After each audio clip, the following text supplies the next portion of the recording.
چلیے دیکھیں بسم اللہ الرحمن الرحیم الفصل الثانی عن ابی ہریرہ رضی اللہ تعالی عنہ سے مروی ہے قال قال رسول اللہ صلی اللہ علیہ وسلم لا وضوء الا من صوت او ریح رواه الترمذی۔ حضرت ابو ہریرہ سے مروی ہے کہ رسول اللہ صلی اللہ علیہ وآلہ وسلم نے ارشاد فرمایا وضو کرنا آواز یا بو سے واجب ہوتا ہے، یعنی کہ اب کسی سائل نے سوال کیا کہ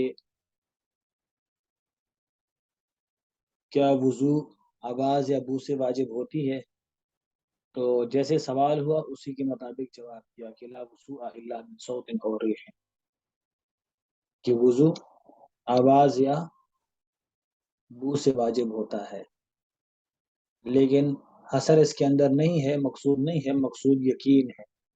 پہلے بھی عرض کیا تھا کہ اگر آدمی کو آواز یا بو تو محسوس نہ ہو، لیکن اگر یقین ہو جائے کہ اس کا وضو ٹوٹ گیا تو اس صورت کے اندر وضو ٹوٹ جائے گا، ٹھیک ہے۔ حضرت علی سے رضی اللہ تعالیٰ عنہ سے مروی قال سألت رسول اللہ صلی اللہ علیہ وسلم من المزی وقال من المزی مزی الوضوء ومن المنی الغسل۔ حضرت علی سے مروی رضی اللہ تعالیٰ عنہ کہ میں نے پوچھا رسول اللہ صلی اللہ علیہ وآلہ وسلم سے مزی کے بارے میں، تو فرمایا مزی سے وضو واجب ہوتا ہے اور منی سے غسل واجب ہوتا ہے۔ اس کے اوپر پہلے بات کو گزر گئی تھی۔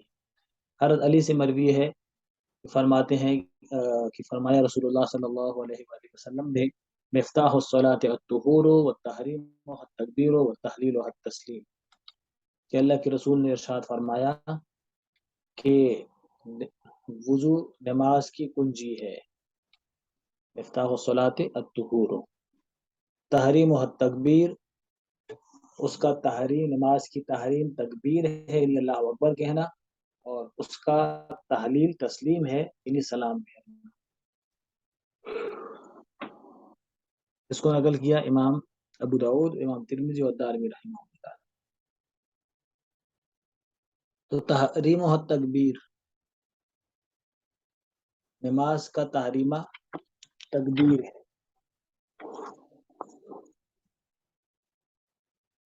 پہلے تکبیر کو تکبیر تحریمہ کہتے ہیں۔ تکبیر تحریمہ کا مطلب ہے کہ وہ تمام چیزیں حرام ہو جاتی ہیں جو نماز سے پہلے جائز تھی۔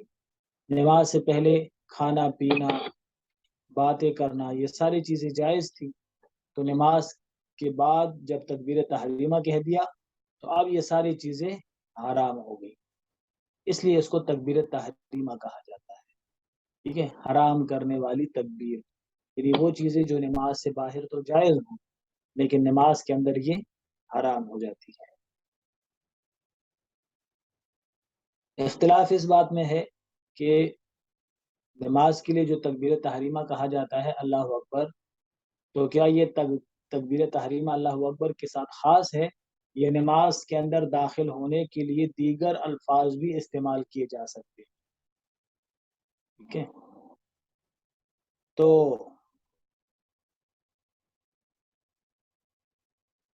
اختلاف اس میں ہے کہ یہ الفاظ خاص ہیں یا نہیں۔ امام مالک اور امام احمد بن حنبل رحمہ اللہ کے نزدیک اللہ اکبر کا لفظ خاص ہے، اگر کوئی اللہ اکبر کے علاوہ کسی اور لفظ کے ساتھ نماز شروع کرے گا تو اس کی نماز نہیں ہوگی۔ امام شافعی رحمہ اللہ کے نزدیک دو الفاظ ہیں، اللہ اکبر، اللہ اکبر،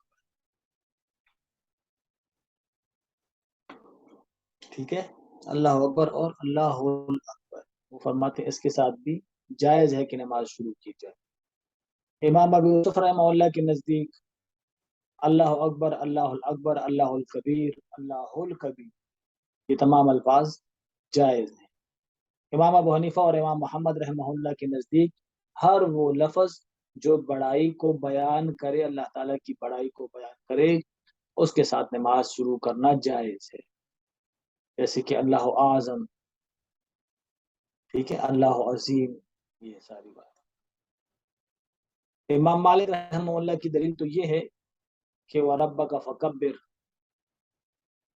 ٹھیک ہے، اور دوسری تکبیر و تحریم، یہاں پر حصر ہے اللہ اکبر کے اندر، اور تیسری دلیل کہ نبی کریم صلی اللہ علیہ وسلم نے ساری زندگی کوئی اور لفظ استعمال نہیں کیا، اللہ اکبر کے ساتھ ہی نماز شروع کی ہے۔ شوافی کی بھی یہی دلائل ہے، لیکن شوافی اور حنابلہ وہ کہتے ہیں کہ اللہ اکبر اور اللہ اکبر معنی کے اعتبار سے ایک ہی ہے،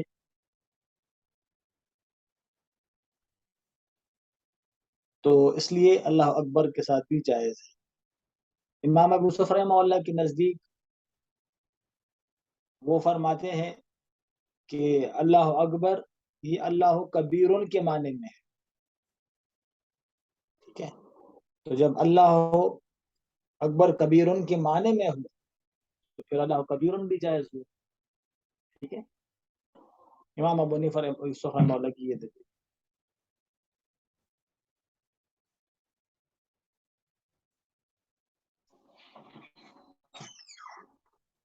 السلام علیکم۔ وعلیکم السلام۔ تو زیدی بیٹھا تھا، نہیں تھا، اچھا چابی میری کو میں چابی بائک کی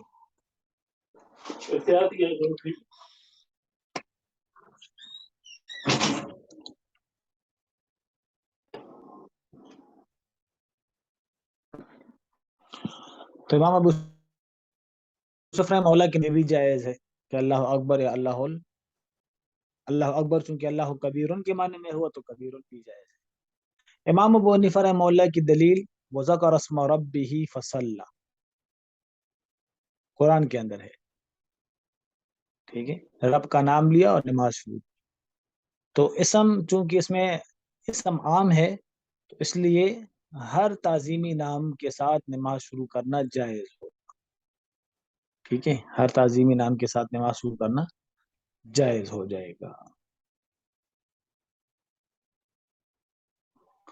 اور جہاں تک دیگر ائمہ کے دلائل ہیں تو ان کا جواب یہ ہے کہ تکبیر تحریمہ اللہ کے رسول نے چونکہ اس کے اوپر مداومت اختیار کیا ہے تو صرف اتنا ہو جائے گا کہ اس سے وجوب ثابت ہو جائے گا، ٹھیک ہے؟ تو اللہ اکبر کی وجوب کے قائل تو ہم بھی ہیں، لیکن ایک ہے تکبیر تحریمہ کے اندر فرض اور دوسرا ہے تکبیر تحریمہ کے اندر وجوب، دو چیزیں ہیں۔ تو اگر کوئی آدمی اللہ اکبر کے ساتھ نماز شروع کرے گا تو چونکہ نماز میں تکبیر تحریمہ کہنا فرض ہے تو فرض اس سے ادا ہو جائے گا، ٹھیک ہے؟ اور اللہ اکبر کہنا واجب ہے تو واجب بھی ادا ہو جائے گا۔ لیکن اگر کوئی آدمی اللہ عظیم کے ساتھ یا اللہ اعظم کے ساتھ نماز شروع کرے گا تو چونکہ فرض تو ساقط ہو جائے گا، کسی بھی تعظیمی نام کے ساتھ نماز شروع کرے فذکر اسم ربہ فصلی، فرض تو ساقط ہو جائے گا، لیکن چونکہ اللہ اکبر کہنا واجب ہے تو واجب رہ جائے گا، واجب کیا ہو جائے گا؟ وہ رہ جائے گا، واجب ادا نہیں ہوگا، ٹھیک ہے؟ اسی طرح تحلیل و حد تسلیم، نماز سے باہر نکلنا وہ سلام کے ساتھ، اس میں بھی فقہائے کرام کا وہی اختلاف ہے کہ نماز کے ساتھ صرف سلام کے ساتھ خارج ہو سکتا ہے یا سلام کے بغیر بھی خارج ہو سکتا ہے۔ تو تینوں ائمہ جمہور علماء کے نزدیک نماز کے ساتھ ہی نماز پوری ہو سکتی ہے، نماز کے بغیر نہیں، اور ان کی دلیل یہی حدیث ہے۔ امام ابو حنیفہ رحمہ اللہ کے نزدیک لفظی سلام کے ساتھ نکلنا واجب ہے اور سنع مصلی کے ساتھ نکلنا فرض ہے، چاہے وہ جو بھی عمل ہو، کیونکہ اللہ کے رسول کے نے فرمایا صحابی کو ان شئت تقم فقم، ٹھیک ہے؟ کہ اگر تم چاہو تو کھڑے ہونا چاہو تو پھر کھڑے ہو سکتے ہو۔ عربی کو جب نماز سکھائی، فرائض سکھائے، ٹھیک ہے، تو سلام کا ذکر وہاں پر نہیں کیا، بس ان شئت ان تقوم فقم۔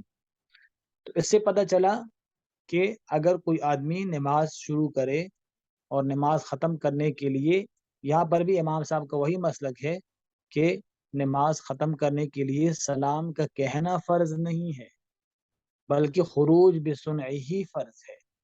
تو اگر کسی آدمی نے درود شریف پڑھا، تحیات پڑھی، درود شریف پڑھا اور اس کے بعد بس کھڑا ہو گیا، سلام نہیں پھیرا، تو وہ جو خروج بسنعہ ہی تھا وہ پورا ہو جائے گا، بسن ہی پورا ہو جائے گا اور نماز ہو جائے گی، فرض ادا ہو جائے گا۔ لیکن لفظ سلام چونکہ واجب ہے تو اس لیے واجب رہ جائے گا، فرض پورا ہو جائے گا اور واجب رہ جائے گا۔ ٹھیک ہے، رواه ابن ماجہ۔ حضرت علی ابن طلق سے مروی ہے کہ رسول اللہ صلی اللہ علیہ وسلم نے ارشاد فرمایا اذا فصح احدکم فلیتوضا ولا تأتوا النساء فی اعجازهن، کہ جب تم میں سے کسی آدمی کا وضو ٹوٹ جائے تو وہ وضو کر لے۔ کسی کو حدث لاحق ہو تو اسے چاہیے کہ وضو کرے، اور عورت سے خلاف فطرت جو ہے صحبت نہ کیا کرو۔ ٹھیک ہے، اچھا۔ حضرت معاویہ ابن ابی سفیان سے مروی ہے کہ بے شک نبی کریم صلی اللہ علیہ وسلم نے ارشاد فرمایا انما العینان وقاء الصح اذا نامت العین استطلق الوقاء۔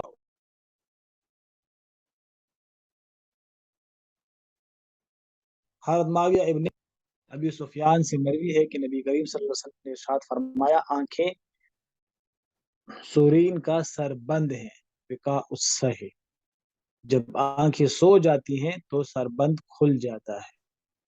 آنکھیں سو جاتی ہیں تو سر بند کھل جاتا ہے، مطلب یہ کہ اگر آدمی سو جاتا ہے تو اس کے اعضاء سست پڑ جاتے ہیں اور وضو کے ٹوٹنے کا خدشہ ہوتا ہے۔ تو بس انسان اب جائے اور ٹیک لگا کر سو جائے، یا جو ہے تو کروٹ کے اوپر سیدھا سیدھا سو جائے اور آنکھیں لگ جائیں تو بس اس سے اس کا وضو ٹوٹ جاتا ہے، کیونکہ جب آدمی سو جاتا ہے تو انسان کے اعضاء سست پڑ جاتے ہیں تو وضو کے ٹوٹنے کا خدشہ ہوتا ہے، بس پھر اس کا سو جانا ہی وضو کے ٹوٹنے کے قائم مقام ہو جاتا ہے اور اس کا وضو ٹوٹ جاتا ہے۔ لیکن اگر ایسے سویا ہے کہ نیند میں تو ہے لیکن آس پاس اس کو خبر ہے، باتیں سن رہا ہے، لوگوں کی چہل پہل سن رہا ہے، ٹھیک ہے، اپنے آپ کا بھی اس کو پتا ہے کہ وہ کیا کر رہا ہے اور کیا نہیں، لیکن نیند کے اندر بھی ہے، ہلکی نیند اس کو آئی ہے، تو اس سے وضو نہیں ٹوٹے گا۔ سمجھا گئی بات؟ یا جو ہے تو سویا تو ہے، زمین پہ بیٹھا ہے، سویا ہے، لیکن ٹیک نہیں لگائی، تو اس صورت کے اندر بھی وضو نہیں ٹوٹے گا۔ سمجھا گئی بات؟ حضرت علی رضی اللہ تعالیٰ عنہ سے مروی ہے کہ رسول اللہ صلی اللہ علیہ وسلم نے ارشاد فرمایا وقاء الصح العینان فمن نام فلیتوضا۔ قال شیخ میں یسن هذا فی غیر القائد لما صح، تم میں سے جو سو جائے تو وہ وضو کرے، ٹھیک ہے، یہ غیر قائد کے بعد میں اگر کھڑے کھڑے سو جائے تو کھڑے کھڑے سونا، چونکہ اس کے ساتھ انسان کے اعضاء اتنے ڈھیلے نہیں پڑتے، لہذا اس صورت کے اندر وضو نہیں ٹوٹے گا۔ ٹھیک ہے، حضرت انس سے مروی قال کان اصحاب رسول اللہ صلی اللہ علیہ وسلم ينتظرون العشاء حتى تخفق رؤوسهم ثم يصلون ولا يتوضؤون رواه ابو داود والترمذي الا ذكر فيه ينامون بل ينتظرون العشاء حتى تخفق رؤوسهم۔ انس سے مروی ہے کہ رسول اللہ صلی اللہ علیہ وسلم کے صحابہ عشاء کی نماز کا انتظار کرتے، ان کے سر جھک جاتے تھے، پھر وہ اٹھتے نماز پڑھتے تھے اور وہ وضو نہیں کرتے تھے، تو ان کے اعضاء سر جو ہے تو وہ جھک جاتے تھے۔ ٹھیک ہے، سر کے جھکنے کا مطلب یہ کہ جب وہ سوتے تھے نا، سوتے تھے تو اس صورت کے اندر ان کا سر جو ہے تو ایسے جھک جاتا تھا، ٹھیک ہے، نیند کی وجہ سے ان کے سر جھک جاتے تھے، پھر جب نماز کے لیے اٹھتے تھے تو کھڑے ہو جاتے تھے، وضو نہیں کرتے تھے، بس فوراً نماز پڑھنے لگتے تھے۔ سمجھ گئے؟ تو یہاں پر بھی یہی ہے کہ اگر نیند کے اندر ایسا غلبہ نہ ہو نیند کے اندر کہ آدمی کو اپنے جسم کے اوپر کنٹرول نہیں ہے، تو اس صورت کے اندر پھر وضو نہیں ٹوٹے گا۔ ٹھیک ہے، اور اگر ایسی نیند ہے کہ آدمی کو اپنے جسم کے اوپر کنٹرول نہیں رہا، پھر وضو ٹوٹ جائے گا۔ سمجھ گئے؟ لیکن اگر سویا ہے لیکن جسم کے اوپر کنٹرول ہے، جیسے کھڑے کھڑے سویا ہے یا بیٹھے بیٹھے سو گیا لیکن ٹیک نہیں لگائی، اس صورت کے اندر بھی وضو نہیں ٹوٹے گا۔ سمجھا گئی بات؟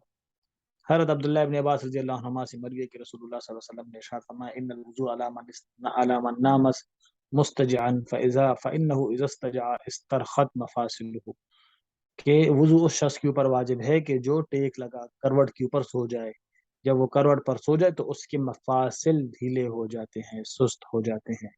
حضرت بصرہ سے مروی ہے کہ اللہ کے رسول فرماتی ہیں کہ اللہ کے رسول نے فرمایا اذا مس احدکم ذکرہ فلیتوضا، رواہ مالک و احمد و ابو داؤد و ترمذی و نسائی و ابن ماجہ و الدارمی، کہ جب تم میں سے کوئی آدمی اپنے شرمگاہ کو چھو لے تو پھر وہ وضو کرے۔ تینوں ائمہ کے نزدیک مس ذکر ناقض وضو ہے، تینوں ائمہ کے نزدیک، اور ان کی دلیل یہی حدیث ہے اذا مس احدکم ذکرہ فلیتوضا۔ سمجھا گئی بات؟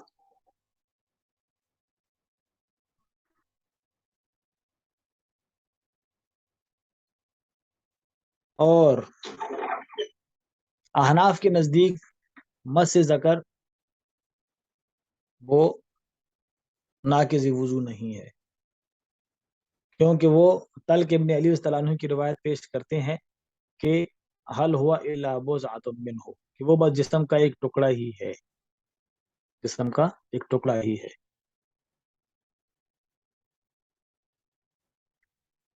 اور جمہور علماء نے حضرت بصرہ کی روایت سے استدلال کیا، تو حناف نے اس روایت کے اوپر اعتراض کیا کہ عروہ نے یہ حدیث براہ راست بصرہ سے نہیں سنی، بلکہ عروہ اور بصرہ کے درمیان مروان ابن حکم کا واسطہ ہے، اور مروان وہ کوئی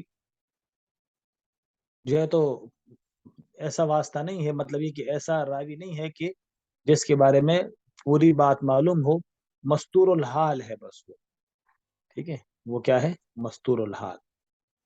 اور جمہور نے طلق ابن علی کی روایت کے اوپر یہ اعتراض کیا کہ وہ منسوخ ہے، اس لیے کہ بصرہ کی روایت حضرت ابو ہریرہ رضی اللہ عنہ سے بھی نقل کی، اور حضرت ابو ہریرہ رضی اللہ عنہ 7 ہجری میں مسلمان ہوئے، اور طلق ابن علی نے یکم ہجری کے اندر اسلام قبول کیا تھا، ٹھیک ہے۔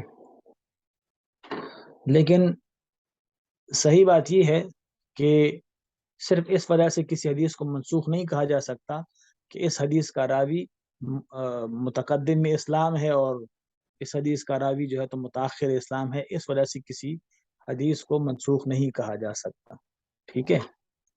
اور دوسرا یہ کہ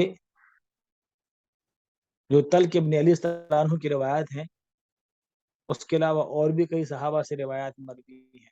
حضرت علی صلی اللہ عنہ فرماتے ہیں کہ ما ابالی مسستو ہو او طرف انفی، کہ بھائی میں اپنی ناک کو مسا کروں یا اپنے ذکر کو، شرمگاہ کو، تو اس میں کوئی مطلب یہ کہ فرق نہیں کرتا، مطلب یہ کہ وضو نہیں کرتا۔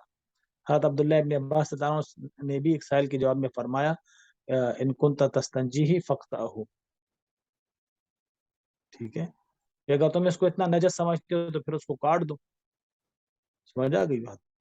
تو صحابہ کے اور آثار بھی مروی ہیں کہ جس سے پتہ چلتا ہے کہ مس ذکر یہ ناقص وضو نہیں ہے۔ سمجھ آ گئی بات؟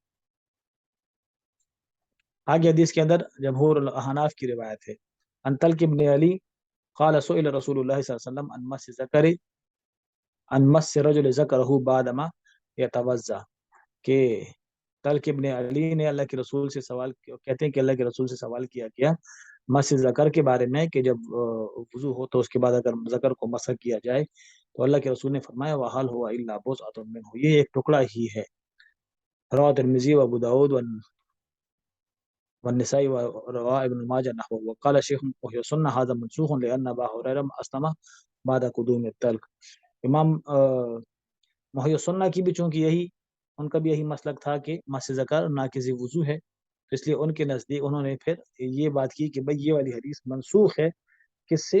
حضرت ابو ہریرہ کی حدیث سے۔ لیکن یہ کہ کسی کا متاخر الاسلام ہونا، یہ کیا ہے کہ کسی حدیث کے لیے نسخ کی کوئی دلیل نہیں بنتا۔